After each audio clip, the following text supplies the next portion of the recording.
저는 슬프게도 제가 노래하는 동안 제 노래 실력이 형편이 없어서 제 재능이 정말 쓸모가 없다고 생각을 했어요. 하지만 막상 이 일을 시작해 보니까 제가 가진 이 작은 재능도 누구에게 도움을 줄 수 있고 그것 때문에 더 행복하고 실력이 느는 분들을 많이 만나면서 참 감사했어요. 유학을 포기했던 2018년에 제 수중에 돈은 딱 100만 원 있었고요. 저는 그때 당시에 26살이었어요. 그렇다고 집안에서 저를 공부를 시켜주거나 도와줄 수 있는 형편이 전혀 아니었죠.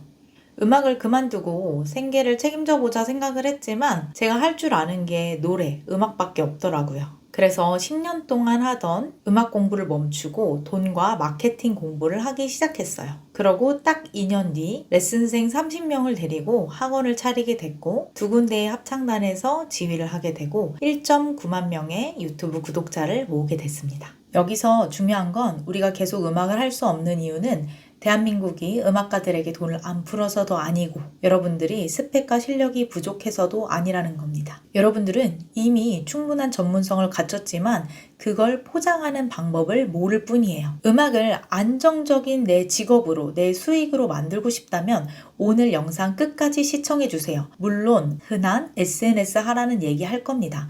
하지만 저도 음악을 10년이나 전공한 만큼 음악인들이 SNS를 못하는 이유, 나를 팔지 못하는 이유를 정확하게 알고 있어요. 우리가 어떤 생각을 바꿔야 하는지, 어떤 행동을 해야 되는지 명확하게 알려드릴 겁니다. 혹시 아직도 나는 유학도 갔다 왔고 나는 이 정도 공부를 했으니까 누군가 나를 모셔갔으면 좋겠어 라고 생각하시는 분들은 생각이 정리되면 이 영상을 다시 틀어주세요.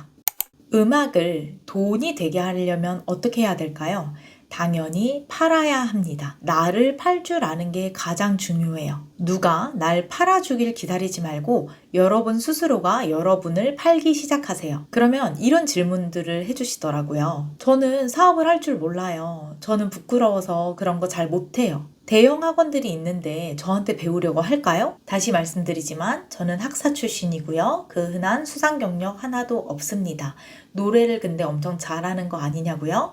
저 항상 실기 성적이 최하위여서 많이 울었어요. 그리고 제가 운영하는 유튜브에 들어가시면 성악가 분들이 pit이 떨어진다고 댓글 많이 달아주세요. 그런데 제가 블로그로 글을 쓰기 시작하면서 많은 분들이 저에게 배우러 오셨습니다. 물론 제가 블로그를 시작했던 2018년에는 블로그로 성악 레슨을 홍보하시는 분들이 많이 없었어요. 그 덕을 본 것도 있죠. 하지만 그 당시에도 레슨인포나 레슨올, 핫팟셋 같은 커뮤니티에서 음악 레슨을 홍보하시는 분들이 많았습니다. 하지만 제가 그분들보다 레슨생을 많이 모을 수 있었던 이유는 딱 3가지를 했기 때문인데요. 그 3가지를 바로 알려드리도록 할게요. 그 첫 번째는 바로 자존심을 버리는 거예요. 음악가들은 자존심이 아주 셉니다. 저는 그 부분이 아주 필요하다고 생각해요. 하지만 나를 팔 때만큼은 자존심을 모두 내려놓으셔야 돼요. 우리 음악은 스승님을 대접하고 또 연주자로서 대접받는 문화에 굉장히 익숙해요. 하지만 우리는 서비스를 제공하는 사람이다 라고 마음을 가지고 시작을 하셔야 해요. 내가 을이 되었다 그래서 굽신굽신 거리면서 눈치를 보라는 게 전혀 아니에요. 여러분들의 프라이드는 지키되 서비스를 제공하는 사람이 됐다고 생각해 보는 겁니다. 제가 처음 레슨을 시작했을 때 가장 황당한 질문 중 하나가 선생님 여기 고음 좀 한번 내보세요. 여기 부분 한번 불러주세요 였어요. 여러분들은 어떻게 느끼실지 모르겠지만 저는 굉장히 충격적이었어요. 내가 레슨을 받을 때 교수님께 선생님께 여기 부분 한번 소리 좀 내주실 수 있어요? 라고 질문하는 건 상상도 못할 질문이었거든요. 하지만 그때 당시에 제가 화를 내거나 혹은 불편해하는 기색 없이 다시 생각했어요. 나는 서비스를 제공하는 사람이다. 그래서 노래를 불러드렸답니다. 이런 작은 부분들이 굉장히 많을 거예요. 레슨을 진행하거나 연주 행사를 진행할 때 일반인들을 상대하다 보면 우리가 상상할 수 없는 행동과 대답들이 들려올 수 있습니다. 하지만 여러분, 그건 그분들이 무례해서가 아니에요. 그냥 우리가 생활해 오던 그 대전 문화와 조금 다르기 때문에 그분들이 그렇게 말을 하는 거라는 걸 기억해 주세요. 주변 지인들에게 자존심을 내려놓고 말하세요. 나는 지금 상품과 서비스를 판매하고 있다고요. 두 번째는 여러분이 가진 서비스를 상품화하세요. 상품화라는 건 뭐냐면요. 고객들이 즉시 결제가 가능한 상태로 만들어야 된다는 뜻이에요. 여러분들은 누군가 알아봐 주길 바라기 때문에 누가 레슨비 얼마예요? 연주하려면 얼마 드려야 돼요? 질문할 때까지 가만히 기다리시는 경우가 많을 겁니다. 그렇게 하지 마시고 온라인에서 여러분들 서비스의 가격, 행사 진행 방법, 나의 소개글, 사진 등을 상세하게 적은 페이지를 만들어주세요. 이거 정말 중요합니다. 왜냐면 여러분들 온라인에서 뭔가를 구매할 때 제품 소개만 딸랑 있고 가격도 없고 어떻게 사는지도 안 써있고 AS 되는지도 아예 안 써있다면 여러분들은 그 물건을 구매하실 건가요? 아무도 구매 안 하실 거예요. 나를 소개한다고 해놓고 내 스펙만 적어놓는 경우가 굉장히 많아요. 어느 학교 나왔고 내가 얼마나 훌륭한 사람인지까지만 올려놓고 내 레슨비는 얼마인지 어디서 레슨하는지 내 모습 사진조차 안 올리시는 분들이 정말 많습니다. 실제로 제가 블로그를 시작할 때 저보다 블로그로 성악을 먼저 알리시는 분들이 조금 있었지만 그분들은 레슨비를 전혀 블로그에 적어놓지 않으셨더라고요. 그래서 저는 당당하게 제 레슨비를 공개했고 오히려 더 많은 분들이 저에게 레슨 문의를 주셨어요. 근데 이 상품화하는 상세 페이지 제작하는 거를 전혀 해본 적이 없다면 어떻게 구성해야 되는지 모르시는 분들 정말 많을 거예요. 그럴 때는 외부 플랫폼을 이용해 보세요. 크모, 파링, 숨고 등에 가입을 하셔서 그곳에서 기입해야 되는 목록들이 있습니다. 그럼 그 목록들을 작성해 나가면서 내 상품을 팔 때는 이런 목록들을 써야 되는구나 생각을 하면서 적어주시고 그걸 그대로 공부해서 내 블로그나 내 SNS에 올려보는 겁니다. 저도 처음에는 그렇게 시작을 했어요. 자, 만약에 이것도 어렵다 하시는 분들은 제가 댓글에다가 제 블로그 링크 올려놓을 테니까 똑같이 따라 하셔도 되니 여러분들의 레슨, 상품을 판매하는 상품 페이지, 상세 페이지를 꼭 만들어 보세요.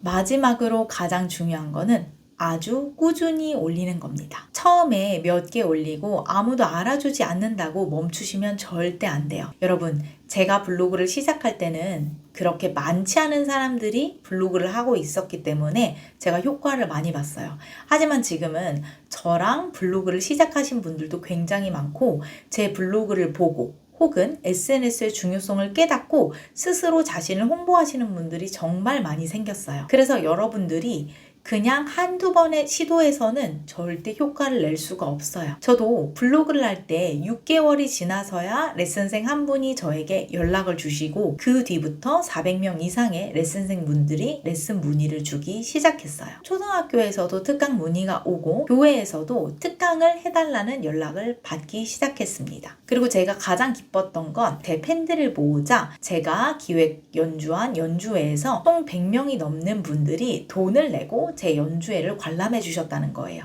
제가 노래를 엄청 잘하거나 엄청 예쁘거나 유명한 사람이 아닌데도 말이죠. 돈도 백도 없는데 음악을 계속 할 수 있었던 건 모두 나를 알리기 시작하면서부터였어요.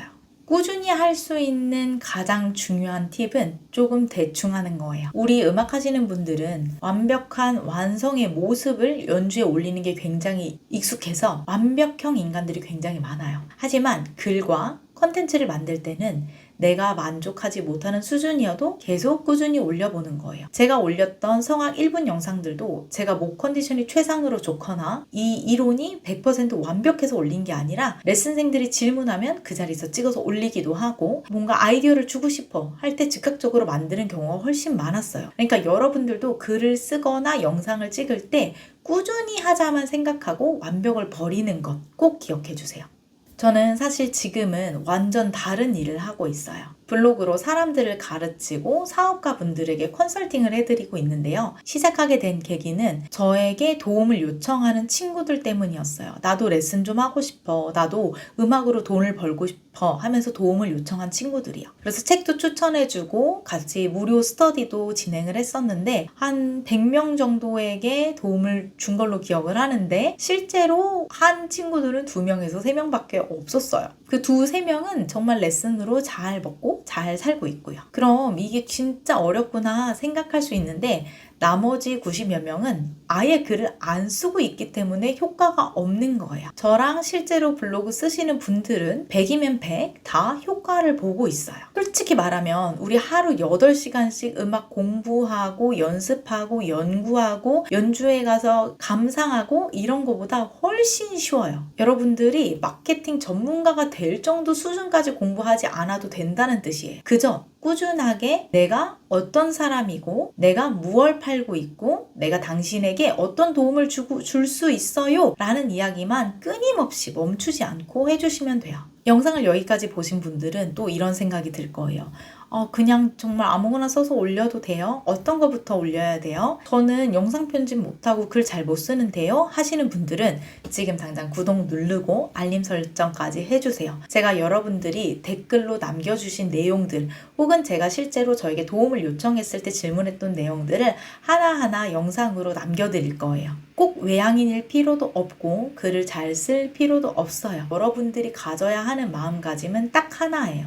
나는 음악으로 돈을 벌고 싶다. 이 마음가짐 딱 하나만 가지고 저랑 계속 함께 해주시면 됩니다. 저는 슬프게도 제가 노래하는 동안 제 노래 실력이 형편이 없어서 제 재능이 정말 쓸모가 없다고 생각을 했어요. 하지만 막상 이 일을 시작해보니까 제가 가진 이 작은 재능도 누구에게 도움을 줄 수 있고 그것 때문에 더 행복하고 실력이 느는 분들을 많이 만나면서 참 감사했어요. 음악 전공으로 상위 1% 연주자가 되지는 못했지만 음악으로 돈 벌고 먹고 사는 사람이 될 수 있었어요. 저는 앞으로도 더 많은 예술가들이, 음악가들이 음악이 돈이 안 돼서 포기하는 일들이 없어졌으면 좋겠어요. 그럼 우리 앞으로 자주 만나요. 안녕!